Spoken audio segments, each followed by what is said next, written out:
नमस्कार, आप देख रहे हैं दोपहर की नंबर 1 डिबेट। मैं हूं आपके साथ हिमांशु दीक्षित। सनातन की साधना करते हुए भी सियासत हो सकती है और वो सियासत जनता के हित में होती है। बीजेपी सीएम योगी आदित्यनाथ के बारे में अक्सर ये बातें कहती है। हमारे सामने कई दफा तस्वीरें आई हैं जब सीएम योगी गौ सेवा में रमे दिखाई दिए, लेकिन इस बार चुनावी मैदान में सीएम योगी ने गौ सेवक और गौ रक्षक वाला अपना तेवर दिखा दिया और सीधे सीधे गौकशी की मंशा रखने वालों को निशाने पर लिया। उन्होंने विरोधियों को भी घेरा। हम आपके सामने उन तस्वीरों को भी रखेंगे जब हैदराबाद में चुनावी चक्कर लगाते हुए अज़दुद्दीन ओवैसी ने एक ऐसा नारा दिया था जिसको लेकर विवाद हुआ, काटते रहोगा। बीजेपी का दावा है कि इस चुनावी लड़ाई में एक तरफ गौ भक्त राम भक्त हैं तो सामने वो लोग हैं जो सनातन विरोधी हैं, जो सनातन धर्म की भावना को ठेस पहुंचाते हैं। आज दोपहर की नंबर 1 डिबेट इसी पर करेंगे, लेकिन उससे पहले आपको एक रिपोर्ट दिखाते हैं।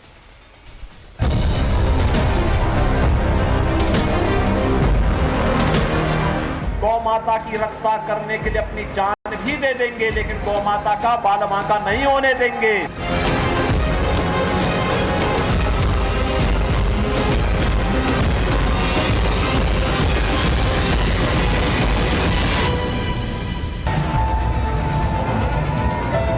देश लोकसभा के तीसरे फेज के चुनाव की तरफ बढ़ रहा है। 7 मई को तीसरे चरण का मतदान होना है और इसी बीच सियासी बयानबाजी भी अपने चरम पर है।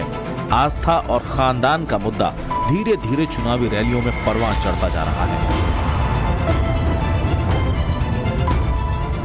यूपी के सीएम योगी आदित्यनाथ गौ हत्या पर चुनावी मंच से अपने विरोधियों को चुन चुन कर जवाब दे रहे हैं। एक दिन पहले भी उन्होंने संभल की धरती से कांग्रेस और सपा समेत उन सभी पार्टियों और नेताओं को गोकशी पर घेरा जो या तो इसे बढ़ावा दे रहे हैं या फिर उसके खिलाफ अपनी आवाज नहीं उठा रहे। क्या गौ माता को काटने की छूट देंगे क्या आप? क्या ये पाप करेंगे क्या? अरे ये पाप करने के लिए हम नहीं बैठे हैं, और अगर कोई पाप करने में भागीदार बनता है तो हम उसके साथ भागीदार नहीं बनेंगे, बल्कि गौ माता की रक्षा करने के लिए अपनी जान भी दे देंगे, लेकिन गौ माता का बाल बांका नहीं होने देंगे। ये गफलत में है। अरे उत्तर प्रदेश में हम लोग गौकशी करने की बात तो दूर, कोई उसके बारे में भी सोचेगा ना तो उसको जहन्नम के द्वार उसके लिए पहले खुल जाएंगे, गौ हत्या बाद में करेगा। एक योगी हैं जो हिंदुओं की आस्था से कोई समझौता नहीं होने देना चाहते। एक हैदराबाद के भड़काऊ भाईजान यानी AIMIM चीफ असदुद्दीन ओवैसी हैं जो अपने वोट बैंक के लिए बीफ पॉलिटिक्स करने से बाज नहीं आ रहे। जरा सुनिए वो कैसे अपने समर्थकों को काटते रहो की तकरीर दे रहे हैं।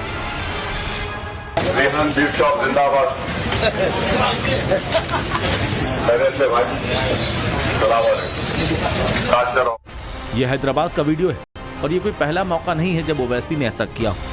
इस वीडियो के कुछ दिन बाद उनका एक और वीडियो सामने आया। इस बार तो मीट की दुकान पर ऐसा विवादित नारा लगा जिसे सुन हिंदुओं का खून खौल उठा।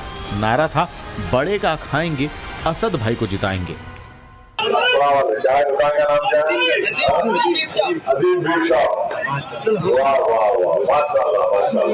बड़े का खाएंगे।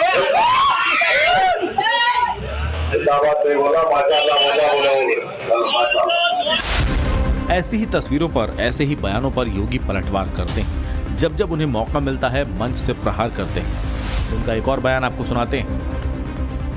यानी ये तो महापाप का कारण बनेगा अगर हमारा वोट ऐसे लोगों के लिए जाता है जो गौ हत्यारों को प्रश्रय देते हैं और गौ मांस को देश के अंदर प्रेरित और प्रोत्साहित करते हैं। वह हम सब के लिए इससे बड़ा पाप का कारण दूसरा बन ही नहीं सकता। ऐसा नहीं है कि योगी चुनावी मौसम में वोट के लिए गोकशी की पॉलिटिक्स कर रहे हैं। गोकशी और तस्करी को रोकने के लिए सख्त कानून बनाया। आरोपियों पर राष्ट्रीय सुरक्षा कानून के तहत कार्रवाई हो रही है। गोकशी निवारण कानून में सभी अपराध गैर जमानती हैं। गोकशी और तस्करी के मुकदमों पर हो रही तेजी से कार्रवाई। 2017 से दर्ज मुकदमों का हुआ पुलिस वेरिफिकेशन। नवंबर 2023 में 25 दिन तक विशेष अभियान भी चला। यहाँ सवाल कुछ खाने पीने का नहीं है, मगर गोमांस खाने के शोर में दबे उस महीन संकेत का है जो सीधे बहुसंख्यक आबादी की आस्था पर चोट करती है। और इसी के विरोध में योगी अपनी आवाज बुलंद कर रहे हैं। हालांकि अभी चुनाव में कई राउंड बाकी हैं और ये मुद्दा अभी और तूल पकड़ सकता है। ब्यूरो रिपोर्ट, टाइम्स नाउ, नव भारत।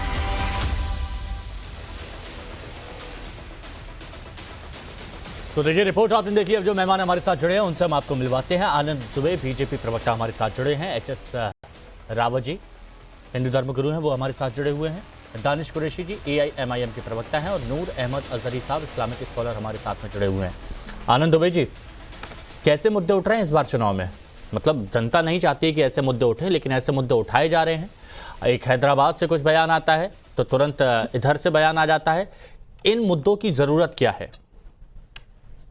नहीं, देखिए सबसे बड़ी बात यह है कि लगातार एक कोशिश पिछले दिनों से हो रही है और गिरोहबंद कोशिश कि किस तरह से सनातन धर्म, भारत की सभ्यता संस्कृति के जो प्रतीक हैं उन पर सवाल उठाए जाएं, उनको अपमानित करने का काम किया जाए, उनको गाली देने का काम किया जाए। ये एक लगातार प्रयास चल रहा है। आपने अभी दिखाया किस तरह से उन्होंने कहा काटते रहो। एक और बयान आपको याद दिलाना चाहूंगा कि कर्नाटक में कांग्रेस की जो सरकार है उसके पशुपालन मंत्री है के वेंकटेश, उन्होंने कहा कि हम गो हत्या पर जो प्रतिबंध का कानून है उसको बदलेंगे और अगर भैंस काट सकते हैं तो गाय क्यों नहीं काटेंगे। ये छोड़ दीजिए, बीफ पार्टी आपको याद होगा केरल की, सड़कों पर कांग्रेस के नेताओं ने बीफ पार्टी की, वो भी छोड़िए। सावन के महीने में राहुल गांधी लालू जी के घर में मटन बना रहे, लालू जी के पुत्र नवरात्र में मछली दिखा रहे। उद्देश्य खाना नहीं है, उद्देश्य चिढ़ाना है। ये खाने की बात नहीं है, चिढ़ाने की बात। और जहां तक बात रही गोहत्या की, तो देश के 24 राज्यों में इस पर प्रतिबंध है। विज्ञान ने साबित कर दिया है कि गोवंश देश के लिए जरूरी है, मानव समाज के लिए जरूरी है। उसके दूध से लेकर, उसके गोमूत्र से लेकर, उसके गोबर तक में औषधीय गुण हैं जिनसे मानव समाज की सेवा हो रही है। और ये जो कथित गांधी हैं, इनको भी ये एक बार महात्मा गांधी जी के बारे में पढ़ना चाहिए कि गोरक्षा पर उनका क्या स्टैंड था, गोवंश को लेकर उनकी क्या बात थी, किस तरह से वो कहते थे कि मैं गोवंश की पूजा करता हूं। लेकिन चलिए ठीक है, यानी ये बात हम समझ गए हैं कि आनंद जी आपको आपत्ति क्या है, बीजेपी को आपत्ति क्या है। वो आपत्ति सीधे दानिश कुरैशी जी के सामने रख देता हूं। दानिश जी, आपत्ति जो अभी तक समझ में आई, जो बीजेपी के प्रवक्ता ने यहां पर कहा, वो ये कि मामला खाने का नहीं है, मामला चिढ़ाने का है, मामला जानबूझ के दिखाने का है। देखिए, मैं तो एक ही बात पूछना चाहता हूं कि हो सकता है योगी जी को शायद और किसी पार्टी के बड़े नेताओं से दिक्कत हो सकता है, उनकी राजनीतिक सोच या और किसी का जो भी मजहबी तरीका है उसमें डिफरेंस हो सकता है। लेकिन मुझे ये नहीं पता चल रहा है कि योगी जी कब नरक के द्वार तक उनको पहुंचाएंगे जिन लोगों ने अलाना बीफ कंपनी से 10 करोड़ रुपए का चंदा लिया और बकायदा उन्हें छूट छाट दी गई। क्या भारतीय जनता पार्टी में दो तरीके के लोग हैं कि योगी अलग सोच रखते हैं और मोदी अलग सोच रखता है बॉन्ड के नाम पे? क्या ये डिफरेंसेस क्या है? ये बेवकूफ बनाने की बात है या क्या है? ये वीडियो आप देखिए, ये है गुजरात का अदानी पोर्ट। अदानी पोर्ट पे ये क्या है? ये जितने भी ये वो हैं गाय और बछड़े, ये कहाँ लिए जा रहे हैं? कौन ले जा रहा है? बताइए। तो क्या गुजरात के अंदर में भारतीय जनता पार्टी की सोच अलग है, उत्तर प्रदेश में अलग है? तो ये जो दोहरे मापदंड है ना, मुझे लगता है कि हिमांशु ये अब जो है इनकी कलई खुल गई है। ये बीफ कंपनी के पास से करोड़ों रुपए का चंदा वसूली करते हैं और दिखाते ये हैं कि हम नरक के द्वार तक पहुंचा देंगे। देश में जिस तरह से अराजक राजनीति का पैमाना बढ़ाया है, मुझे लगता है कि इस देश को ये कहीं ना कहीं ऐसे रास्ते ले जा रहे हैं जो अच्छी बात नहीं। ठीक है आनंद जी, देखिए आप लोगों ने मुद्दा उठाया, सवाल उठाया तो तुरंत जवाब भी दिया और आपसे भी एक सवाल कर दिया, उसका जवाब दे दीजिए, बाकी फिर दो मेहमान तुरंत जाता हूं।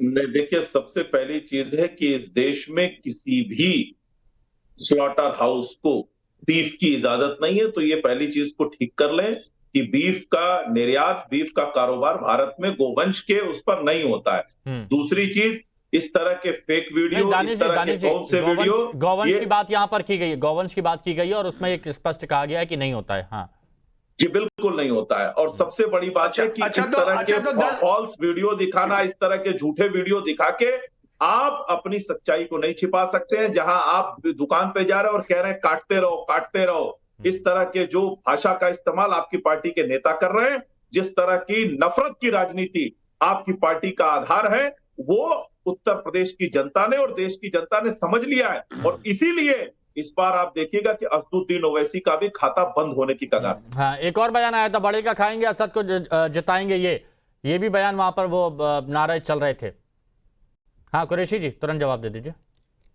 देखिए, वो तो आप जो कोई समर्थक होगा उसने नारा लगाया, लेकिन असद साहब ने उसको रोका, वो चीजों को आप देखिए। लेकिन मैं तो ये पूछ रहा हूँ, किरण रिजिजू के बारे में क्या स्टैंड है वो तो बता दीजिए। किरण रिजिजू तो पब्लिकली ये कहा, और उन्होंने ये कहा कि मैं माफी भी नहीं मांगूंगा, विड्रॉ भी नहीं करूंगा स्टेटमेंट। तो उस पर आपका क्या कहना है? तो ये तो जब, तो यही तो मैं कह रहा हूं कि आप जहां जहां आपकी सत्ता है और आप बीफ को प्रमोट करने की बात करते हैं, अच्छी क्वालिटी के बीफ की बात करते हैं, वहां तो आप खामोश हो जाते हैं। फिर योगी जी आके मैदान में आते हैं कि हम नरक के द्वार, देखिए नरक के द्वार पहुंचाना आपका काम नहीं है, आप यमराज नहीं है, आप इस जहनियत से बाहर निकल आइए। और आपको जो सत्ता दी है वो अवाम ने लोगों के अच्छाई के लिए दी है, आपको इस तरीके से किसी को नरक के द्वार पहुंचाने की नहीं है। और नरक के द्वार की व्याख्या में अगर राजनीतिक कंपटीशन बढ़ेगी तो याद रखिएगा सत्ताएं बदलती रहती हैं, कभी योगी जी की, कभी किसी की, कभी किसी की। अच्छा ठीक है, रावत साहब भी चला गया और हिटलर भी चला गया। रावत साहब, आप हिंदू धर्मगुरु हैं और इसलिए मैं आपसे ये पूछना चाहता हूं,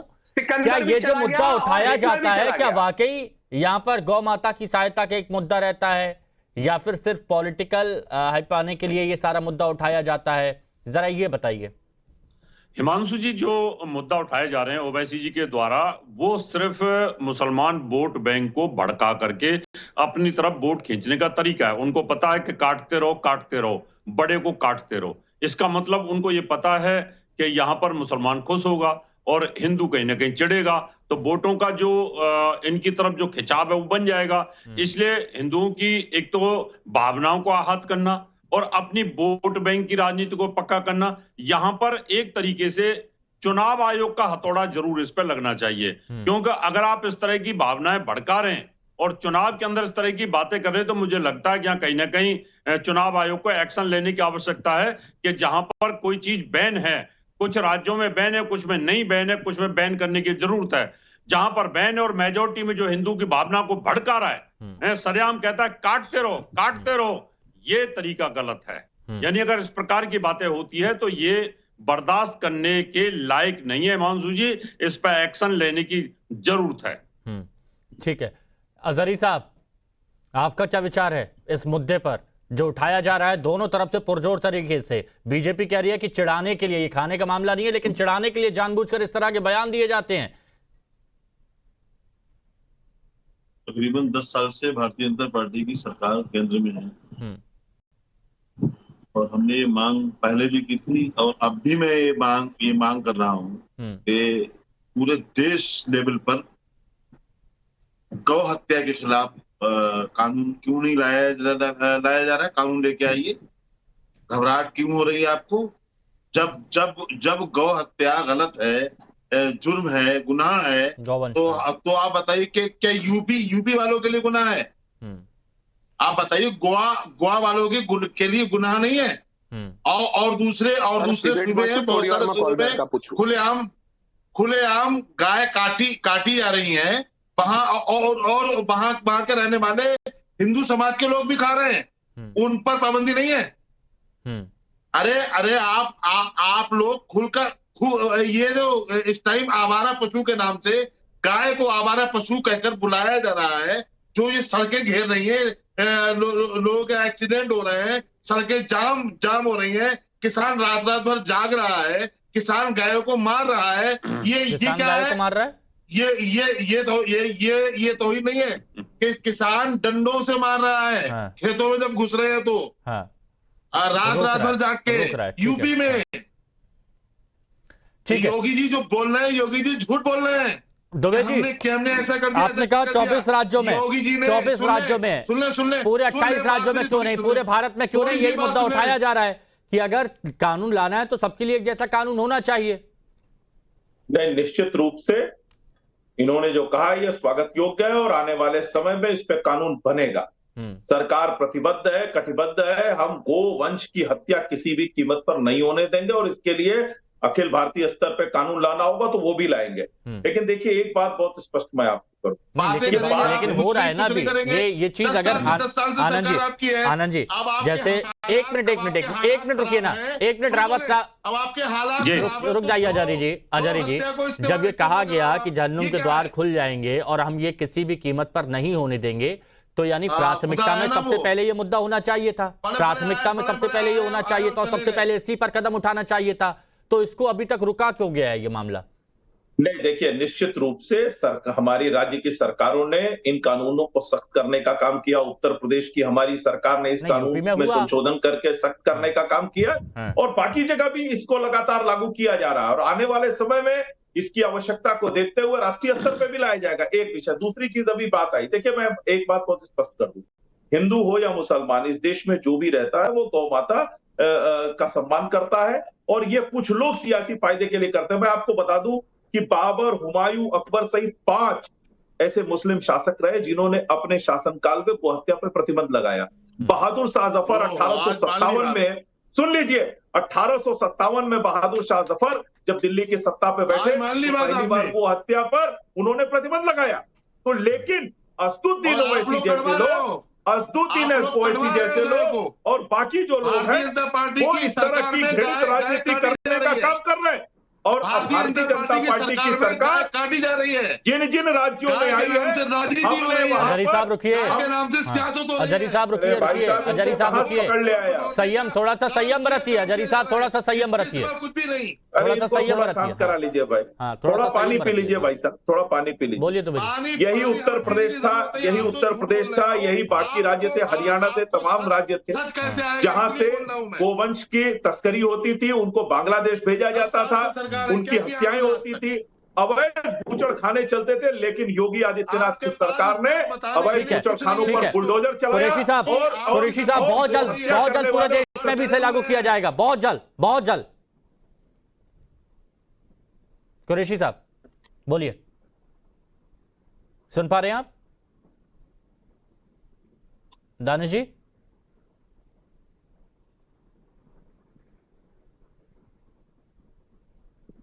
चलिए दोबारा दानिश जी से जुड़ेंगे, अपनी बात रखेंगे। लेकिन रावत साहब देखिए, ये बात उठी, अगर प्राथमिकता में ये मुद्दा है तो पूरे देश में तत्काल प्रभाव से लागू करना चाहिए, उसके लिए इतना इंतजार क्यों?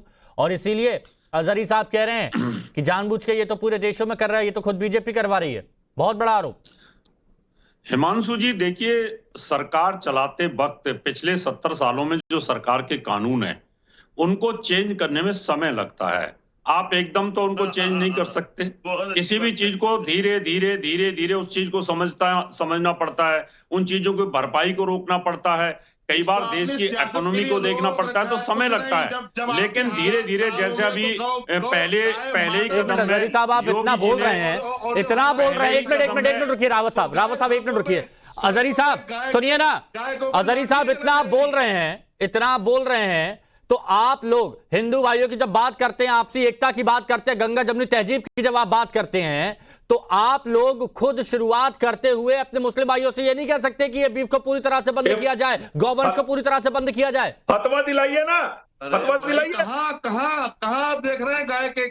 अरे मैं गौवंश की बात कर रहा हूं, अगर कहीं पर भी कुछ होता है तो बेकसूरों के गाय के नाम से एनकाउंटर करवा रही हो। बस आप ये मुद्दा उठाएंगे, लेकिन जो मुद्दा यहां पर उठाया गया उस मुद्दे पर आप नहीं बोलेंगे, क्योंकि उस मुद्दे पर आपकी जुबान सिल जाएगी। नहीं, उस मुद्दे पर जुबान सिल जाएगी। मैं अभी तक इसलिए नहीं बोल रहा था क्योंकि इस मुद्दे पर मैं शांति से सबकी बात सुनना चाह रहा था। एक मिनट दुबे साहब, मैं अभी तक इसलिए नहीं बोल रहा था कि इस मुद्दे पर मैं सबकी बात शांति से सुनना चाह रहा था, लेकिन अगर पॉलिटिक्स करेंगे तो सवाल ऐसा पूछूंगा कि मिर्ची लग जाएगी। बेरोजगारी पर बात नहीं कर सकते। बात अब आप सब आ जाइए और आप सच में ठंडा पानी पी लीजिए। कुरैशी साहब बोलिए, बहुत जल्द कानून लाने की बात अब ये कर रहे हैं। सिर्फ टारगेट करते हो मुसलमानों को, फिर आप आ गए मुसलमानों को टारगेट करते हैं, विक्टिम कार्ड खेलना बंद करेंगे कि नहीं करेंगे? मीडिया बस यही रोना शुरू कर देते हैं हर बार। पार्टी करती है, इतने अच्छे से सवाल जवाब हो रहे हैं, इतने अच्छे से बात हो रही है, लेकिन बेवजह बीच में है। कुरैशी जी देखिए, मैं तो भारतीय जनता पार्टी के प्रवक्ता से ये कहना चाहता हूं कि जैसा कि उन्होंने कहा कि गौकशी का कानून पूरे देश में लागू होना चाहिए, वेलकमेबल है, लेकिन सिर्फ देश में लागू नहीं होना चाहिए, विदेश में भी हमारे यहाँ से गौकशी का कोई प्रोत्साहित प्रोग्राम यहाँ से नहीं बनना चाहिए, क्योंकि अगर आप देश में इस तरह की पाबंदी लगाकर और हबीबियों को पहुंचाने की अगर सोच रखते हैं तो भारतीय जनता पार्टी की ये नीति हम बर्दाश्त नहीं करेंगे। रह गई बात, सुनिए, जो इलीगल तरीके से बकरीद के ऊपर जो गौकशी करते हैं उनका क्या होगा? नहीं, कुरैशी साहब, जो इलीगल तरीके से आज भी हजारों नहीं, आपने बहुत अच्छी बात की, लेकिन एक मुद्दा उठाया, उसका जवाब दे दीजिए कुरैशी जी। आपने बहुत अच्छी बात कही, सच में बहुत अच्छी बात कही, लेकिन इसका जो उठा रहे हैं उसका जवाब दे दीजिए तुरंत। हाँ, तो मैं वही तो कह रहा हूँ, कम से कम मैं अपनी बात खत्म कर लूं। बोलिए पूरी अपनी बात तो खत्म कर बात कही। बोलिए। मैं ये कह रहा हूं आपसे, एक मिनट, आप दानिश जी बोल लिए काफी, मैं कह रहा हूं कानून बन जाएगा। रावत जी रुक जाइए, बकरीद के ऊपर हजारों मुसलमान इलीगल तरीके से गौकशी करते हैं, उसका क्या होगा फिर? उस समय कौन से कानून बनना चाहिए? होली और दिवाली पर बकरों की दुकानें, फिर बीच में कसाबों की दुकानें, फिर बीच में होली और दिवाली, फिर बीच में बेवजह का मतलब ऐसा कम से कम टॉपिक कुछ तो तर्क ऐसा दीजिए जो यहाँ पर लागू हो। कैसा तर्क दे रहे हैं आप? कैसा तर्क आप दे रहे हैं? आप कैसी डिबेट करवा रहे हैं? कैसा तर्क आप दे रहे हैं? नहीं, क्यों दानिश कुरैशी, एक भी गलत बात नहीं कही गई, दोनों पक्षों को मैंने सुना है, बकरीद पर आ जाएंगे, एक दोनों पक्षों को सुना है, दोनों पक्षों को यहाँ पर सुना है। बेवजह का एक मुद्दा मत उठाइए यहाँ पर। जब दोनों पक्षों को सुना है, दानिश कुरैशी ने जो बोला है उसकी बात को आगे बढ़ाया है। कैसे बकरीद पर कैसे बातें कर सकते हैं? हाँ, क्या मुद्दा चल रहा है यहाँ पर? इलीगल तरीके वाला मुद्दा उठ रहा है। क्या इलीगल होता है बकरीद पर? इलीगल होता है? सवाल का जवाब दो। नहीं, इलीगल होता है क्या बकरीद पर? थोड़ी सोच समझ दिमाग थोड़ा सा दिमाग इस्तेमाल करिए ना आप। ये आरोप चैनलों पर कुरैशी जी इसका जवाब दीजिए प्लीज। सोच समझ के डाइवर्ट मत करिए, डाइवर्ट मत करिए। सोच समझ देखिए मैं बहुत सही बोल रहा हूँ, रावत साहब जो है, मैं बहुत सही बोल रहा हूँ, मुझे आपसे समझने की जरूरत नहीं है। बिना तर्क की बात करते हैं, बिना तर्क की बात करते हैं, बिना तर्क की बात करते हैं। आप क्या मुद्दा उठा? इलीगल और लीगल में अंतर जानते हैं आप? बिल्कुल जानते हैं। क्या जानते हैं आप? इलीगल तरीके से अगर गौकशी हो रही है वो मुद्दा यहाँ पर उठाया, और यहाँ पर क्या होता है? यहाँ पर बकरे काटने की आप बात कर रही है, इलीगल है। भाजपा की चापलूसी नहीं ले रहे। अरे ठीक है, आपके कहने से थोड़ी ना हो जाऊंगा मैं, आपके कहने से थोड़ी ना हो जाऊंगा। बिना तर्क की बातें करते, बिना सर पैर की बातें करते तो आपको तो रोका जाएगा यहाँ पर। Danish Qureshi ji please continue, Danish ji please continue. अदरी साहब एक मिनट, मैंने बहुत अच्छे से आपसे सवाल पूछा, मैं जवाब दूं। सुनिए हिमांशु, मैं जवाब दूं। जैसा कि मैंने बात कही, शायद मुझे लगता है कि मैंने कोई गलत बात नहीं की कि कानून अंतर्राष्ट्रीय स्तर के लिए भी होना चाहिए, कि बाहर कोई नहीं जाना चाहिए। लेकिन देखिए, रावत साहब ने उस बात में सुर मिलाने के बजाय उन्होंने दूसरी बात की। तो मैं उनसे ये कहना चाहता हूं कि अगर वाकई में देश में पाबंदी होनी चाहिए, इसमें तो राय हमारा तो समर्थन है। आप कहिए तो हम ऐलान करवा देंगे, लेकिन आपको भी इन चीजों को क्लैरिफाई करना पड़ेगा। दूसरे नंबर का सबसे बड़ा, सुनिए, सबसे बड़ी गौकशी की बात नहीं, मैं ये कह रहा हूं कि देश में तमाम राज्य स्तर की सरकारें हो, चाहे शहरों की हो, चाहे नगर पालिका हो, चाहे पालिका हो, उन तमाम जगहों पर आप स्लॉटिंग हाउस को लीगल प्रोसीडिंग में ला दीजिए। लीगल प्रोसीडिंग में ला देंगे, मैं समझता हूं 99% सारे मामले खत्म हो जाएंगे, क्योंकि स्लॉटिंग हाउस के लिए अगर एक स्लॉटर हाउस की जगह कर स्पॉट पे सारा मामला चलेगा, तो ये जो पूरा मामला है गौकशी का, बहुत जल्दी देखिए, वक्त कम है। तुरंत रावत साहब, ये सवाल जो आप इस्लामिक स्कॉलर से या फिर AIMIM से पूछ रहे हैं, बहुत अच्छी बात यहां पर कही गई है, और ये तो आप ही की बात को आगे बढ़ा रहे हैं। तो क्या आप लोग एकजुट होकर अब बीजेपी से ये मांग करेंगे? नहीं, हमारी मांग क्या, बीजेपी के तो ये मैनिफेस्टो में भी, और हमारी मांग भी लगातार रहती है। दिक्कत यहां आती है, जो योगी जी ने जब मुख्यमंत्री बने थे, उन्होंने जो इलीगल स्लॉटर हाउस थे उनको बंद किया था, किया आज भी, लेकिन देखिए सिर्फ यूपी की बात नहीं है ना, ये मुद्दा कहां उठा है? क्योंकि दूसरे राज्य में ये बात आई, ये दूसरे राज्य में बात आई, इसलिए उठा ना, ये यूपी की बात नहीं है सिर्फ। कहीं ना कहीं आप देखिए, बहुत जगह पर रोज के हजारों गाय को काटा जाता है लीगल तरीके से, जिसका पता ही। दुबे जी बताइए, ये मुद्दा कब तक यूं ही उठता रहेगा? दुबे जी बहुत शॉर्ट में बताइएगा, 30 सेकंड में, कब तक ये मुद्दा उठता रहेगा? देखिए, एक लाइन में आप जान लीजिए, सारे अच्छे काम प्रभु ने हमारे हिस्से में ही रखे। 370 भी खत्म किया, राम मंदिर भी बनवाया, ट्रिपल तलाक जैसी व्यवस्था भी खत्म की, और आने वाले समय में पूरे देश में राम मंदिर गोवंश की हत्या पर कठोर कानून बनाएंगे। और मौलाना साहब, जाइए भोजन करिए, भोजन मुझे लग रहा है ठीक है, भूखे ठीक है, हैं। ठीक है। हाल में भूख चलिए, लगी मैं ये है। चाहता हूं कि ये जो मुद्दा होता है, क्योंकि चुनाव है तो चुनावों में शिक्षा, बेरोजगारी, ये सारे मुद्दे होने चाहिए। ये मुद्दे बिल्कुल नहीं होने चाहिए, लेकिन अगर ये मुद्दे हो रहे हैं तो गलत है और वोटर्स को इस बारे में सोचना चाहिए कि इन मुद्दों पे जाना है या फिर विकास पर जाना है। बहुत बहुत शुक्रिया सभी का जुड़ने के लिए। आगे बढ़ते